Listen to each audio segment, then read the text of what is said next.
Tras completar una inefable primera fase de proyectos, Melgo Cinema continúa expandiendo su universo cinemático con la siguiente fase, la fase 2.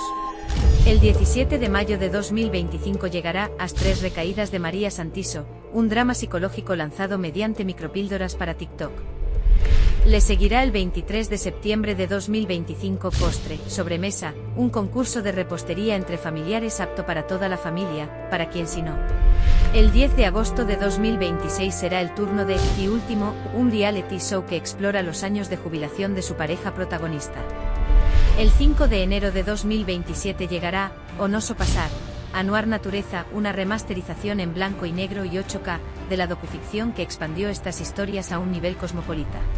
El 28 de junio de 2027 disfrutaremos con As 3 Outras Mortes de María Santiso, la que será la sitcom del verano si es que los turistas no nos han invadido del todo para entonces.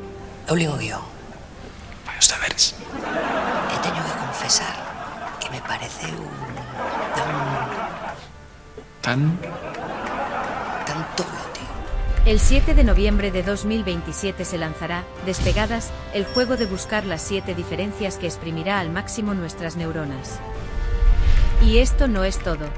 La fase 2 del universo cinemático de Melgo culminará con el estreno en febrero de 2028 de Vende Motos, la épica space opera con el reparto más coral y más rata. El universo cinemático de Melgo no sería posible sin sus millones de fans alrededor de todo el planeta. Y sin la IA del demonio. Gracias por estar ahí. IA, IA, IE. Oh, oh, oh. IA, IA, IE. Oh, oh, oh.